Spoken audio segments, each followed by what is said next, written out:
companheiras, uma boa noite. Sejam todos bem-vindos à Casa de Miramês, para mais um encontro, para mais um estudo. Gostaria de perguntar se tem alguém pela primeira vez na Casa de Miramês. Você? Seja bem-vinda, viu? Qualquer dúvida durante a palestra pode levantar a mão e tirar a dúvida, tá ok? Alguém pela primeira vez tem conhecimento de uma casa espírita, está numa casa espírita? Então tá bom, pessoal. Para darmos início, vou pedir para vocês desligarem o celular ou colocar no modo silencioso, para termos uma palestra harmoniosa, combinado? Então vamos dar início, nós vamos fazer a nossa prece, E a nossa prece, ela tem ligação com o tema de hoje, porque é através do pensamento que nós vamos ligar ao alto, através do pensamento que nós vamos estar mais próximos dos amigos e luz, os nossos irmãos espirituais que fazem parte desta casa. Tá? Então, com a nossa vontade, unindo nossos corações, nós vamos então fazer a nossa prece. Deus de infinita bondade, estamos nessa noite reunidos na Casa de Miramês, onde viemos buscar o lenitivo, onde viemos buscar a reflexão do nosso dia, da nossa vida, e buscar o conhecimento através do Evangelho de Jesus, através da palestra que vai ser traga para nós hoje, e possamos, Deus nosso Pai, estarmos com os corações abertos para este ensinamento e recebermos esta lição que Jesus vem trazer para nós nessa noite de hoje.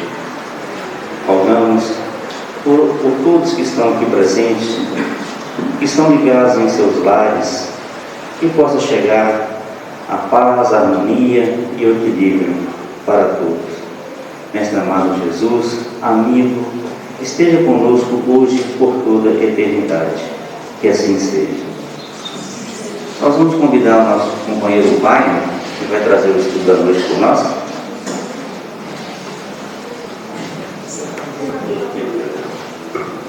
Boa noite a todos.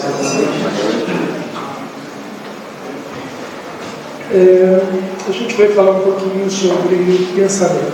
E dentro desse tema, eu pesquisei alguns pontos que tem dentro da doutrina e dentro do Evangelho para apresentar para nós e possamos nós juntos, reunidos aqui, meditar sobre aquilo que a doutrina nos oferece sobre o assunto e o quanto podemos compreender essa colocação que a doutrina nos oferece, o quanto já fazemos, o quanto ainda não fazemos e como fazemos, se estamos no caminho correto ou se podemos corrigir alguma coisa.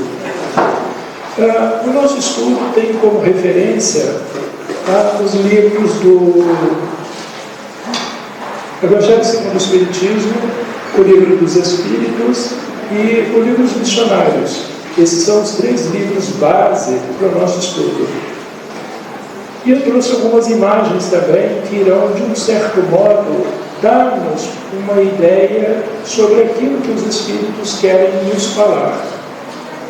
E a gente começa com o livro Missionários da Luz. Lá no capítulo 5, André Luiz, ele vai a uma casa espírita, como a nossa aqui. E ele tem algumas orientações, algumas informações do seu instrutor, Alexandre.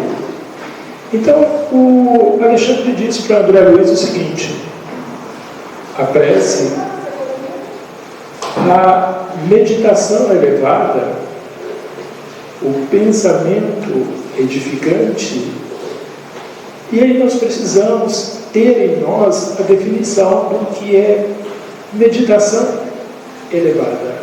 Qual o significado da palavra elevada para nós? O que nós damos como definido o sentido de elevado? Jesus nos orienta a elevar o nosso pensamento em direção a Deus através da prece. Pai nosso, que estais no céu. Mas nós, no dia a dia, o que fazemos para que nós possamos manter o pensamento elevado? E o que é também edificante? Quem constrói um prédio está edificando uma construção, está elevando alguma coisa. Mas e nós? O que é edificar no nosso dia a dia?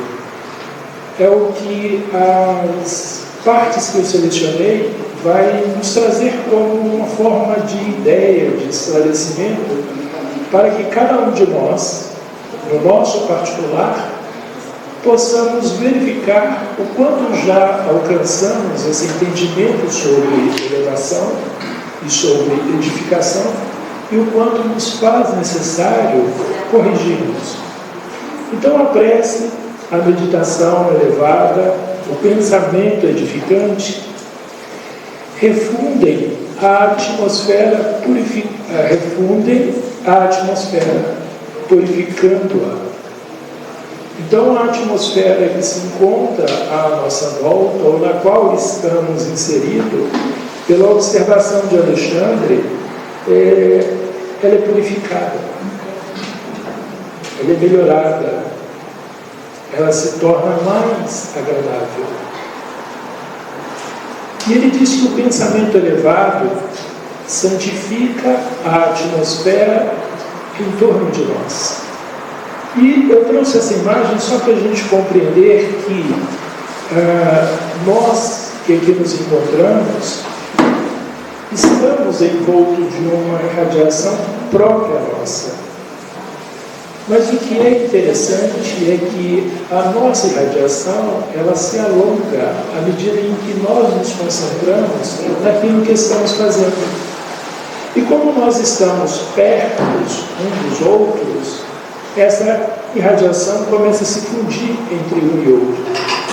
Como o nosso objetivo, o nosso interesse, a nossa razão de estar aqui é a mesma, a de buscar elevarmos o nosso pensamento, o nosso conhecimento em direção a Deus, isso implica que essa irradiação que nós exalamos de nós através do pensamento e se fundindo com os que estão à nossa volta, acaba se tornando uma atmosfera extremamente salutar, agradável, benéfica,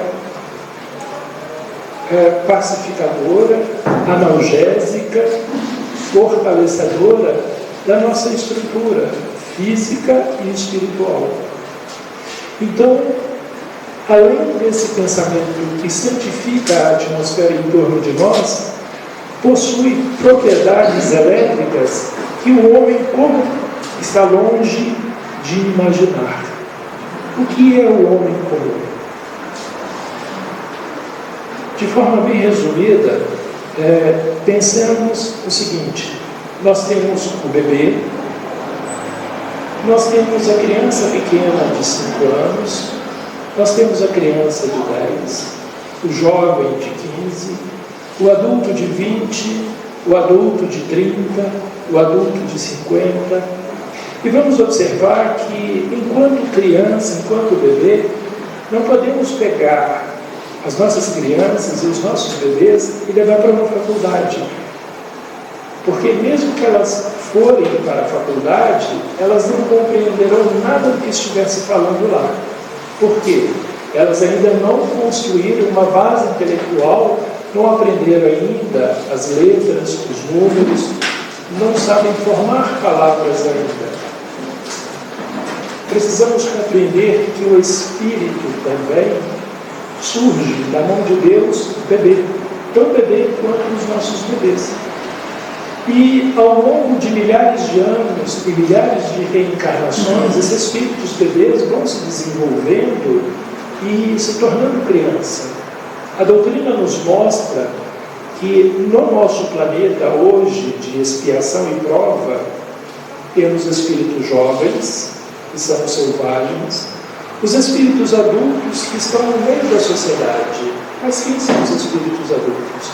Uma parte, aqueles que não creem ainda em Deus.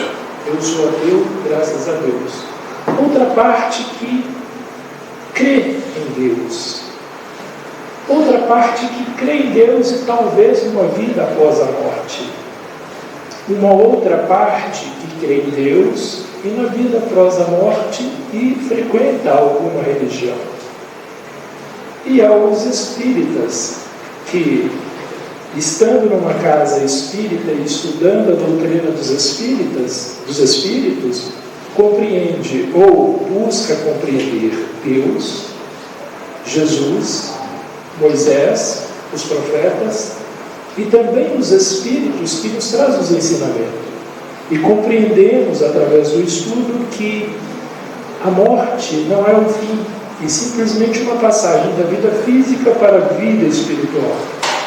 Então, quando Alexandre diz que possui propriedades elétricas que o homem comum está longe de imaginar, ele está se referindo às almas jovens que estão encarnadas no nosso meio e que inclusive estão às vezes na nossa família, que é de um modo geral. Dentro do nosso lar há aqueles que creem em Deus, há aqueles que não creem em Deus e há aqueles que dizem que tanto faz. E, no entanto, nós estamos aqui reunidos numa casa espírita, estudando a doutrina dos espíritos e a vida após a morte. Então, esse homem comum são as almas jovens ainda, que ainda não têm bagagem intelectual e moral para receber ensinamentos mais adiantados. Isso significa que nós não somos privilegiados, ao contrário, porque o Evangelho diz que aquele que se encontra neste planeta e se sente desconfortável nele, é responsável pela sua condição, porque se ele tivesse agido de melhor forma, com certeza ele estaria numa sala mais adiantada que não seria um planeta de prova e expiação. Bom, Alexandre termina essa observação dizendo o seguinte: entre as vibrações harmoniosas da paisagem interior de cada um de nós, iluminada pela oração, quando fazemos a oração, e a via pública, a rua, repleta de emanações inferiores, há diferença singular. E aí a gente vai ver mais à frente imagens que mostram esse contraste, essa diferença. E aí cada um de nós vai avaliar. Mas esse quadro que nós estamos vendo, nós vamos repeti-lo à frente, pois o que está sendo colocado aqui tem como base o nosso início do estudo. Indo lá para Jesus, em Mateus, ele diz o seguinte: aprendestes o que foi dito aos antigos. E aí eu trago a imagem de Moisés com os 10 mandamentos. Não cometereis adultério. E o adultério sempre começa pelo pensamento. Eu, Jesus, porém vos digo que aquele que houver olhado uma mulher com um mau desejo para com ela, já em seu coração cometeu adultério com ela. Então, ele, Jesus, está mostrando para nós o seguinte: não é necessário agir fisicamente, basta pensar. E aí o Evangelho, segundo o Espiritismo, nos auxilia a compreender melhor esta colocação de Jesus. O Evangelho diz o seguinte: a palavra adultério não deve absolutamente ser entendida aqui no sentido exclusivo da acepção que lhe é própria. Porque quando a gente fala de adultério, a gente fala entre uma reunião entre homem e mulher. Mas a doutrina e os espíritos estão nos chamando a atenção. Olha, Jesus utilizou esta condição, esse termo, mas não tome os ensinamentos ao pé da letra, porque eles dizem que, porém, devemos utilizar a palavra adultério no sentido mais geral. Então, significa o seguinte: Fui contratado para pintar esse salão. Combinei no orçamento de utilizar a melhor tinta. O meu contratante me deu o dinheiro e foi embora. Eu vou ao depósito, compro uma lata de tinta de ótima qualidade e 7 latas de tinta da mais baratinha. Estou adulterando o contrato ou não estou? Então, é esse o sentido que os Espíritos nos chamam a atenção quando Jesus diz sobre a questão do adultério. Deve ser observada no sentido mais amplo possível. Qualquer coisa que nós combinamos e quando nós alteramos aquele combinado, há ali um adultério. Muitas vezes Jesus a empregou por extensão para designar o mal, o pecado, todo e qualquer pensamento mau. Então, sempre que a gente encontra no Evangelho a palavra adultério ou raça adúltera, então Jesus está nos observando daquele indivíduo que está sempre cometendo algum comportamento irregular conforme a lei de Deus.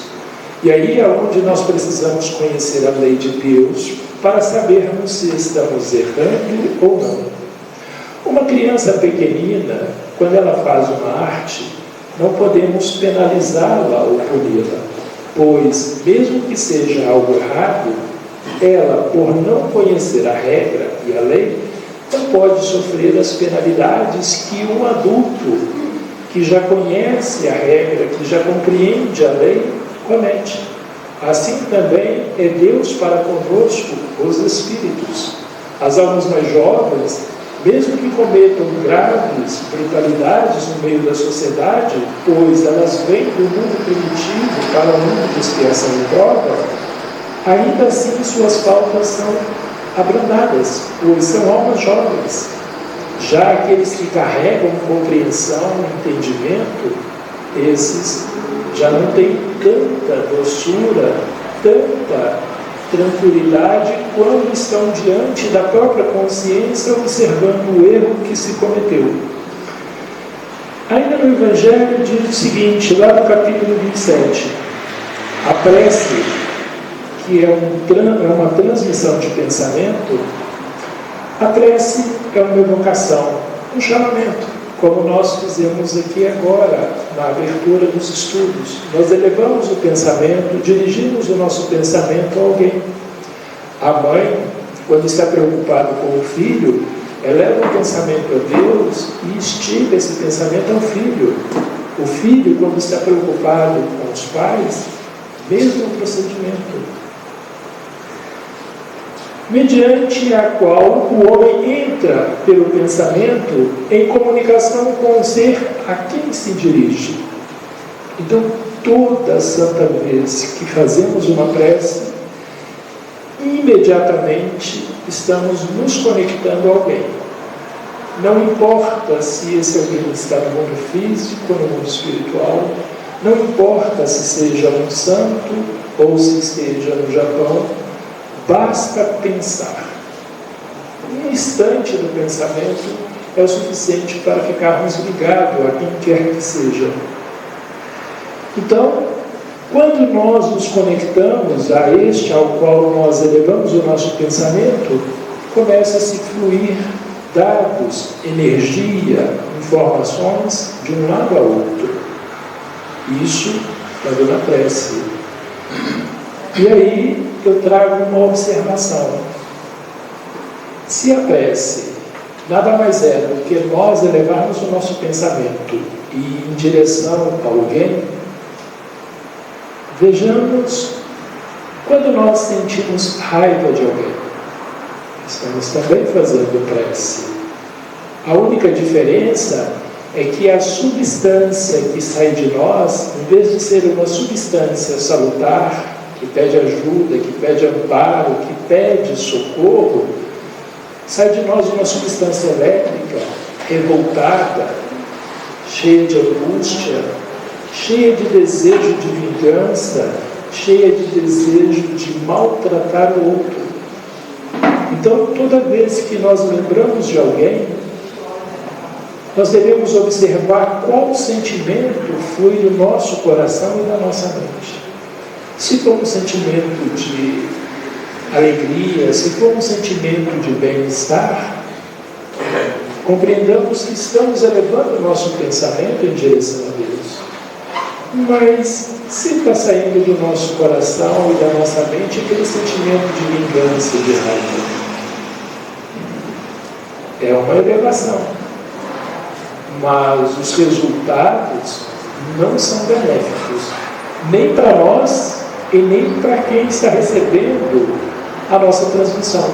Primeiro porque a energia está sendo produzida na minha própria estrutura, irradiando por mim, e depois direcionada àquele a quem eu estou pensando. Ainda sobre a ação da prece, diz o seguinte: a prece pode ter por objetivo um pedido, um agradecimento ou uma glorificação. Agradecimento, elevar nosso pensamento em favor de alguém pela graça recebida ou pela graça ofertada a alguém. Podemos orar por nós mesmos ou por outra, pelos vivos ou pelos mortos. E aí, como nós verificamos lá, Alexandre falando que o homem está longe de compreender o efeito elétrico que produz a nossa mente, a nossa vontade e o nosso pensamento. E diz que o homem comum está longe de compreender isso.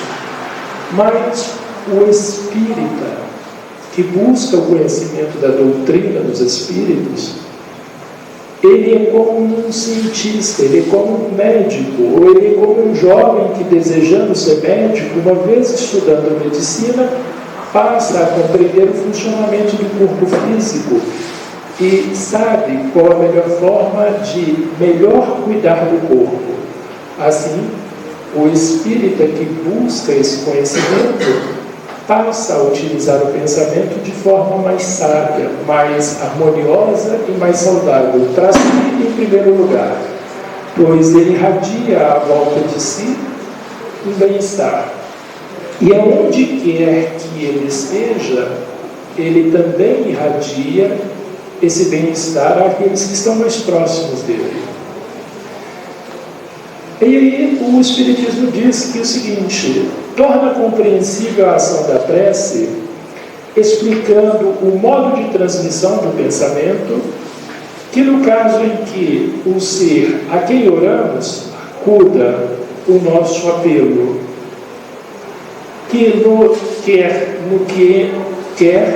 em que apenas lhe chegue o nosso pensamento. E aí eu trouxe esse exemplo aqui. Nós, às vezes, queremos falar com alguém. A gente pega o telefone e liga para alguém. O telefone toca, e o sujeito não nos atende.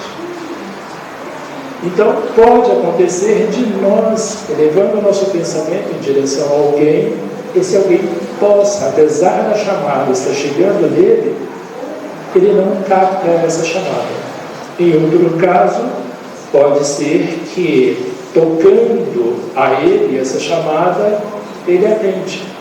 Em qual circunstância, quando as nossas orações, nossas boas preces, alcançam alguém e atende?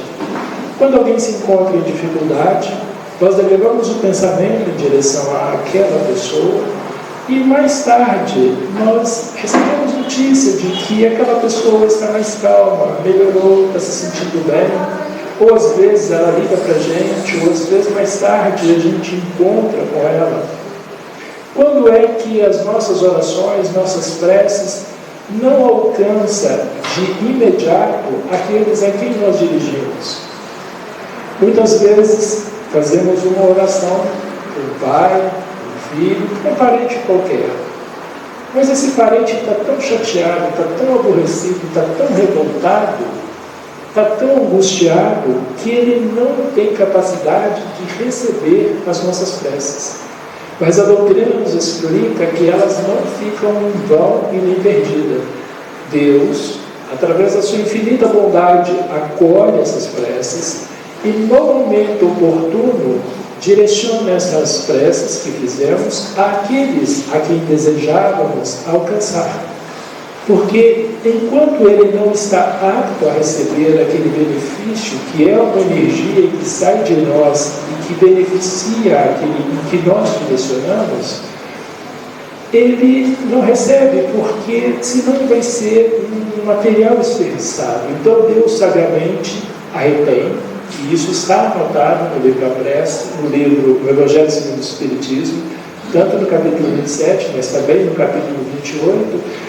E quando aquele ao qual nós dirigimos a nossa prece se encontra em condições de receber o medicamento adequado, então Deus entrega a ele aquele benefício que nós produzimos em favor deste.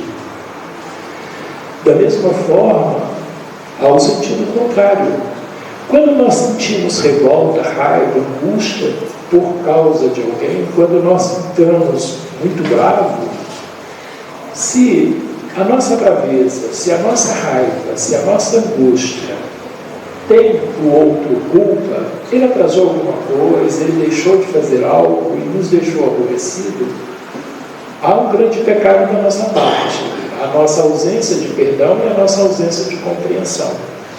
Mas ficamos bravos. Então, o outro que causou essa chateação, ele vai sofrer as consequências da nossa raiva. Ele vai sentir todo o campo de energia negativa que sai do nosso pensamento.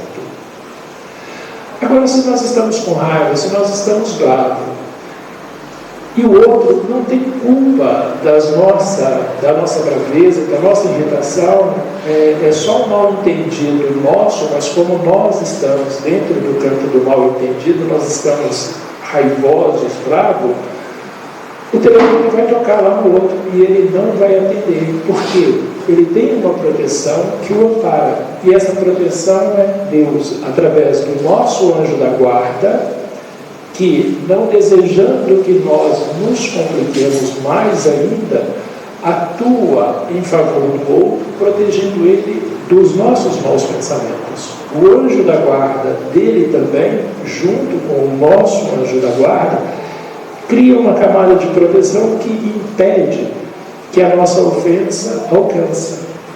Por isso que muitas vezes a gente, raivoso do outro, querendo que o outro quebre a perna, caia da escada, bata o carro, fica pobre, nada disso acontece a ele. Ele está sorrindo, tranquilo e feliz. Enquanto nós estamos aborrecidos, angustiados e muitas vezes adoentados.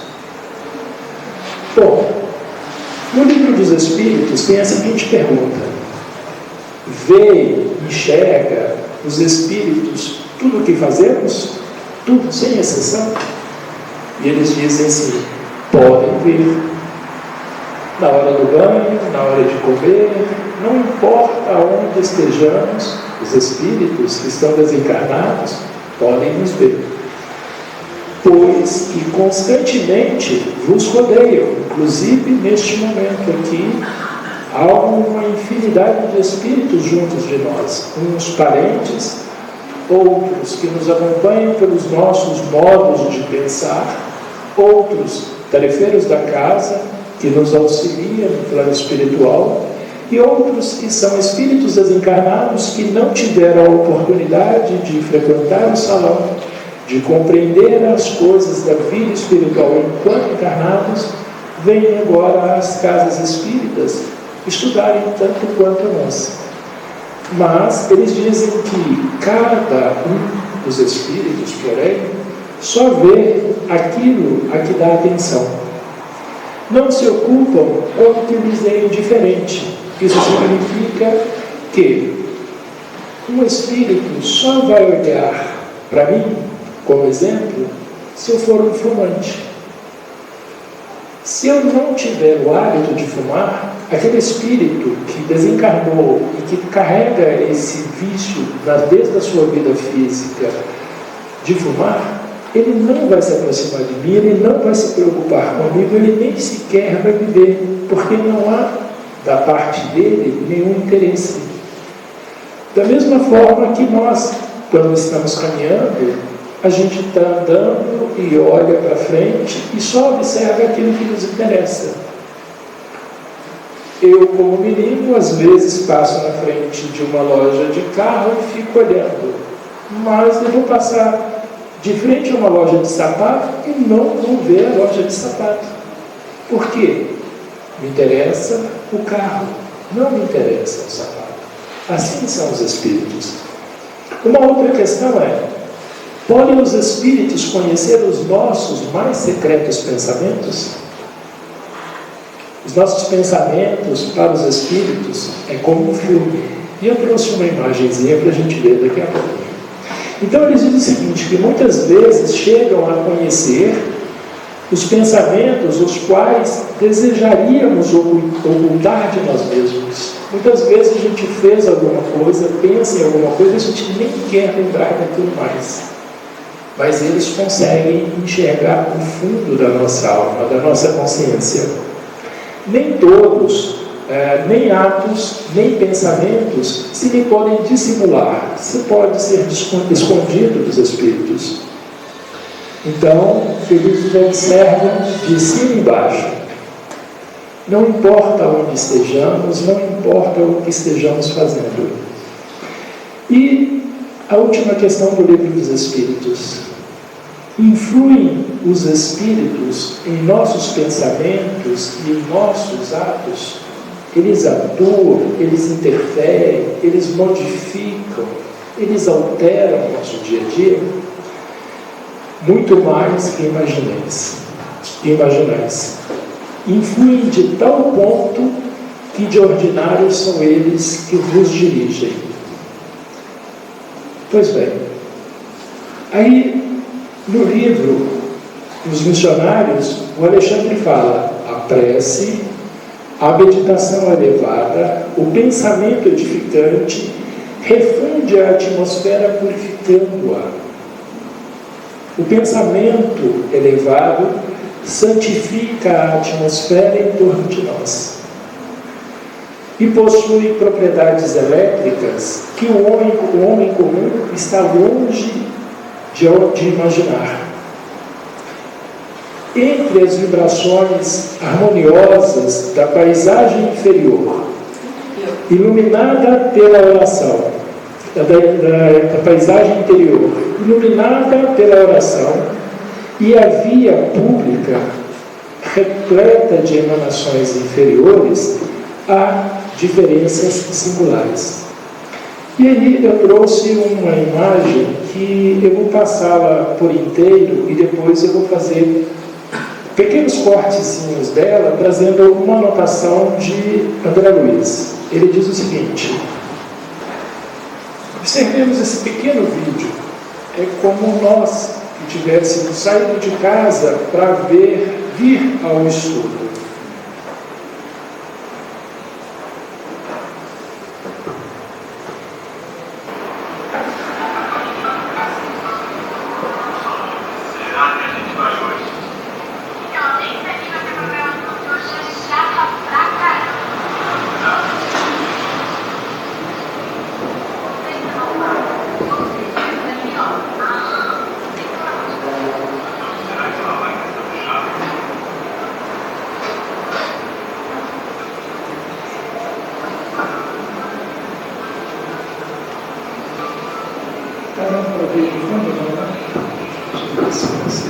Não com você conhece.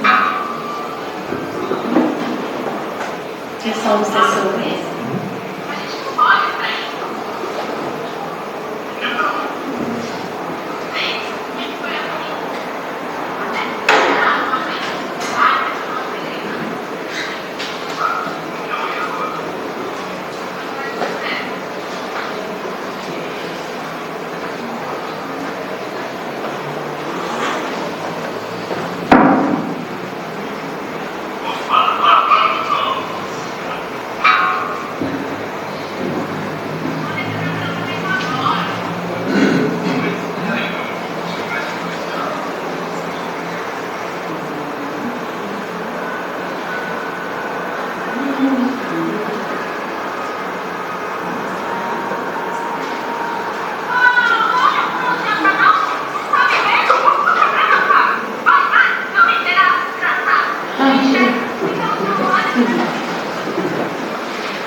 Eu vou traduzir, mas tem umas anotações do André Luiz aqui e do Alexandre.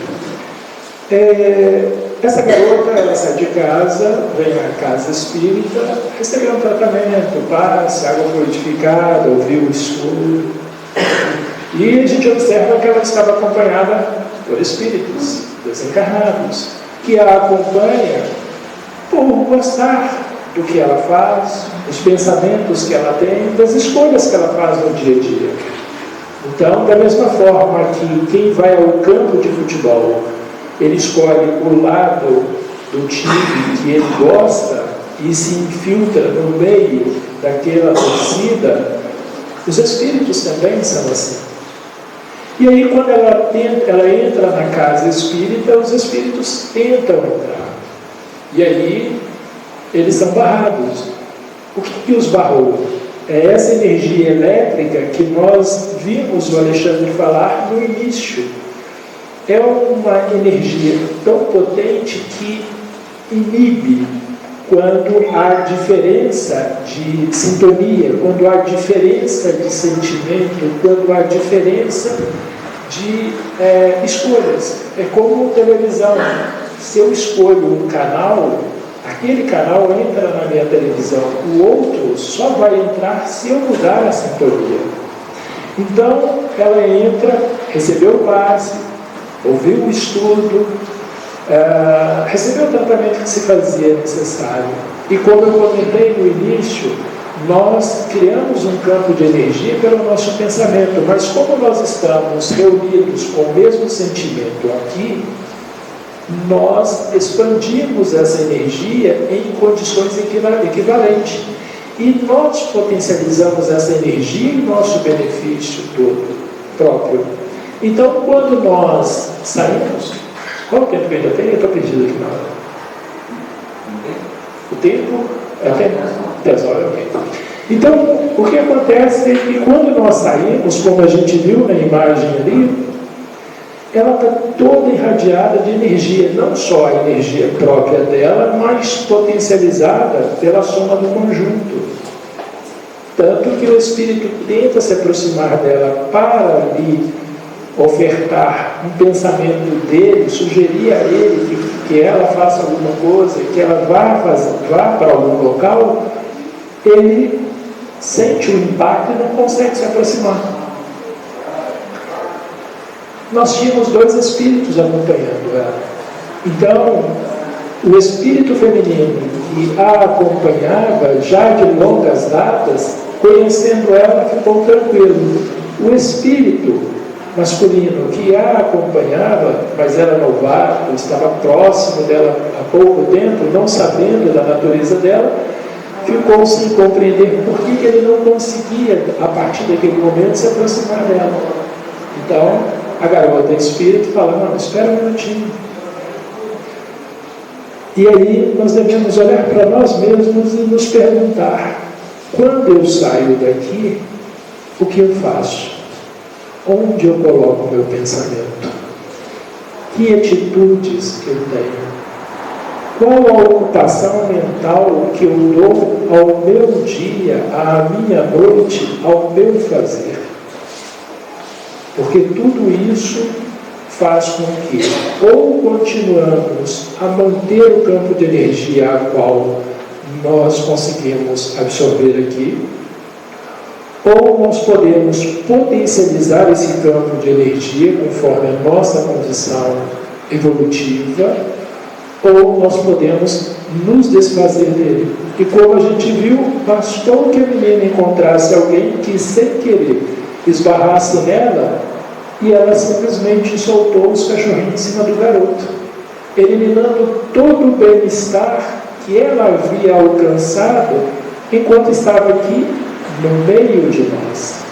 Porque esse encontro aqui não são os espíritos nos socorrendo, somos nós, com as nossas qualidades individuais, nos unindo, fortalecemos a nós mesmos.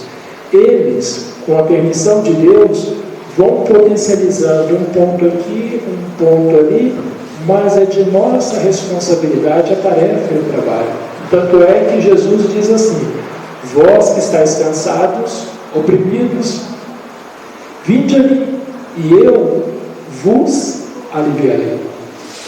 Então, os Espíritos têm o objetivo de aliviar as sobrecargas que muitas vezes nós adquirimos ao longo do dia, da semana. E aí, quando adentramos aqui, a soma das nossas boas qualidades, já que o pensamento está se elevando em direção a Deus, vão se reunindo, vão se potencializando e amenizando as más qualidades que temos e que precisamos tratar delas. E só trataremos à medida em que nós mudamos a nossa forma de pensar e de agir. Então, nós vamos observar aqui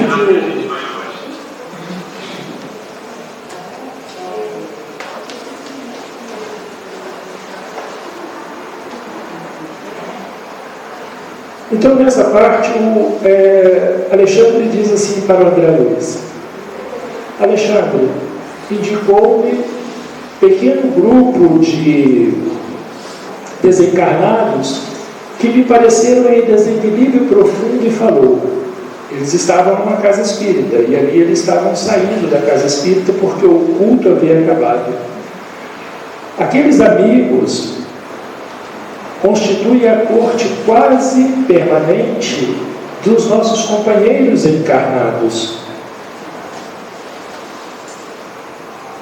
Então nós vamos verificar que o instrutor Alexandre falava para André Luiz que os espíritos que estavam do lado de fora da casa espírita estavam aguardando os que estavam na reunião saírem para eles voltarem ao convívio dos mesmos.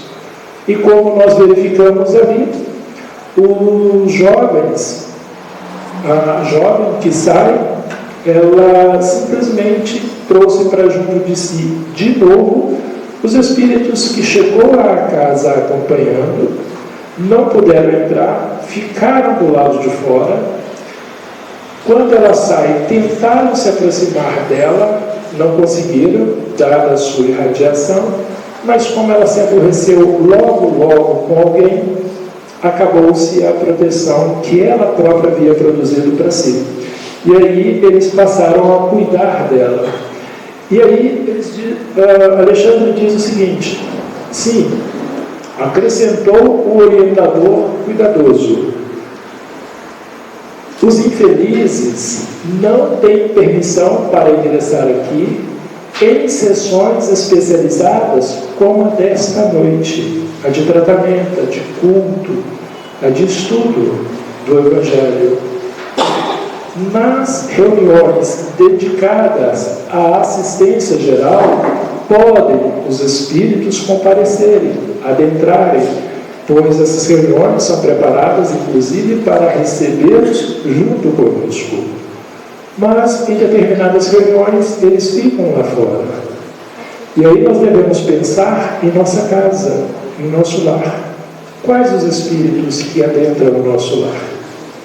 Quais os espíritos que nos acompanham? Emissários de Jesus? Anjos que nos auxiliam? Ou espíritos que são tão paderneiros, que se afinizam com a nossa atitude, vivem junto conosco? Hoje, entretanto, necessitávamos socorrer os amigos encarnados para que o vampirismo de que são vítimas sejam atenuados em suas consequências prejudiciais. Palavras de Jesus: vós que estáis cansados e oprimidos, vinde a mim e eu vos aliviarei. Palavra dos Espíritos: hoje, entretanto, necessitávamos socorrer os amigos encarnados para que o vampirismo de que são vítimas sejam atenuados em suas consequências prejudiciais, porque sentimos dor, mas os espíritos procuram nos auxiliar a não perdermos a vida física muito cedo, porque se voltamos ao mundo espiritual antes daquilo que havíamos programado, somos tratados, somos identificados como suicidas involuntários. Acabamos com a nossa saúde, com o nosso bem-estar, dado a revolta, os sentimentos negativos, e com isso ferimos o nosso corpo de forma que ele desgastou mais rapidamente. E aí a gente tem um retorno mais cedo ao mundo espiritual, fora do nosso compromisso de retorno, e aí ficamos devendo a Deus essa diferença, e muitas vezes precisamos reencarnar para corrigir esse pedaço. Alexandre ainda diz o seguinte: agora, prosseguiu Alexandre bem-humorado, reparem na saída de nossos colaboradores terrestres.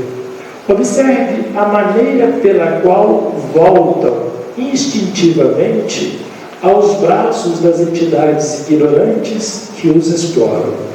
Quando eles falam entidades ignorantes, eles estão se referindo aos espíritos mais jovens, que estão desencarnados e, por não compreender as coisas, agem de uma forma que tende a prejudicar-nos. Eles têm responsabilidades, mas a responsabilidade deles é conforme o grau evolutivo deles. O detalhe é que, se nós carregamos hábitos negativos, os espíritos que também carregam aqueles hábitos, pois viveram quando encarnados naqueles hábitos, estarão ao nosso lado, pois eles não têm corpos para sentir a satisfação que o corpo físico dá ao espírito. Então, como eles nos conhecem, se aproximam de nós, e à medida em que nós fazemos aquele ato, eles aproveitam da satisfação que o nosso corpo físico oferece a nós, espíritos encarnados, eles vêm cá e sugam um pouquinho. Eles dão uma cheiradinha naquele sabor, naquela satisfação que nós encarnados temos no corpo físico. E aí, verificamos então que os espíritos, como ficam do lado de fora, querendo entrar, não podem. Então, o Alexandre diz assim: o pensamento elevado santifica a atmosfera em torno de nós e possui propriedades elétricas que o homem comum está longe de imaginar. E a gente vê pela imagem ali a garota totalmente protegida e não sendo possível o espírito se aproximar dela. Ok. Indo para um outro ponto, Alexandre diz a André Luiz assim: nas horas calmas, grande louvores daqueles que vão à casa espírita ou vão a qualquer casa religiosa. Nos momentos difíceis, disfarçadas deserções a pretexto de incompreensão alheia, como foi o caso da menina que, ao sair, foi esbarrada pelo garoto e explodiu com ele. Sou forçado a dizer que, na maioria dos casos, nossos irmãos são prestativos e caridosos com o próximo em se tratando das necessidades materiais. É muito fácil nós tirarmos uma cesta básica, um pacotinho de arroz, uma blusa que nos está sobrando lá no nosso guarda-roupa, um sapato, um dinheiro, um medicamento e dar para alguém. Isso é muito fácil fazermos. Mas quase sempre continuam sendo menos bons para si mesmo, por se esquecerem de aplicação da luz evangélica à vida prática. Por que ele fala que nós acabamos deixando de ser menos bom conosco mesmo? A razão é muito simples, como a gente vê na imagem. Nós produzimos um campo de energia elétrica que é alimento para o nosso corpo físico. A nossa medicina humana já identifica esse campo de energia elétrica que os espíritos nos trazem já de muito tempo e fala que esse campo de energia elétrica é uma condição natural de todos. E esse campo de energia elétrica ele é produzido pelo nosso pensamento, pelas nossas escolhas, pelo nosso ato. Então, quando nós deixamos de ser caridoso com alguém, quando nós nos revoltamos, quando nós nos aborrecemos, quando nós ficamos chateados, nós prejudicamos primeiramente a nós mesmos e depois qualquer um que está à volta. Pensa num chefe bravo, chato, irritante, grosso, áspero, mal educado. E todos nós somos funcionários na empresa onde tem esse chefe. Na linha de produção aconteceu um defeito. Pergunto, qual de nós vai ficar parado esperando esse chefe chato, bravo, irritante, para a gente comunicar a ele o problema do defeito? Todo mundo que puder vai sair de perto e não vai querer ficar perto. Por quê? Quando se surge um problema, esse chefe chato, bravo, irritante, ele solta desaforo e patada para todos os lados. E como ele é chefe, ele abusa da sua posição. Com o passar do tempo, esse chefe passa a vir à casa espírita, passa a compreender os ensinamentos de Jesus, da doutrina dos espíritos. Então esse chefe passa a mudar de postura. Com o passar do tempo, os problemas vão surgindo, ele chama um com educação, com carinho, com calma, com tranquilidade e pede ajuda ou orienta a resolver o problema. E ele passa a fazer isso de forma insistente durante muito tempo. Nós que somos os seus subordinados, ao passar do tempo, observando a nova postura dele, toda vez que tiver um probleminha, ao invés de corrermos dele, nós vamos correr ao encontro dele e falar: olha, chefe, aconteceu um probleminha aqui, como podemos resolver? E ele, muito educadamente, muito delicadamente, muito gentilmente, vai nos orientar e nos auxiliar a resolver o problema, nos dando orientação com sabedoria e com carinho. Então a gente vê que ele não precisou distribuir cesta básica para fazer com que o ambiente se tornasse melhor. Ele precisou somente ele se melhorar. E a partir do momento que ele se tornou melhor, todo o ambiente se tornou melhor. E todo o ambiente se tornando melhor, ele foi o beneficiado. Por isso os Espíritos falam que é muito fácil entregar uma cesta básica ou um agasalho, mas muitas vezes não temos caridade conosco mesmo. E é essa caridade conosco que auxilia verdadeiramente o próximo. E aí nós voltamos à pergunta do Livro dos Espíritos: influem os Espíritos em nosso pensamento e em nossos atos? E aí eles dizem que muito mais que imagineis. Influem de tal ponto que de ordinário são eles que vos dirigem. Então eu trouxe uma outra imagem, essa já do nosso lar. E aí nós temos espíritos à nossa volta em todos os lugares, na rua, em casa, no salão de festa, em qualquer canto nós temos espíritos. Resta saber qual é a natureza dos espíritos que estão junto de nós. E aí, nesse exemplo, observem ali.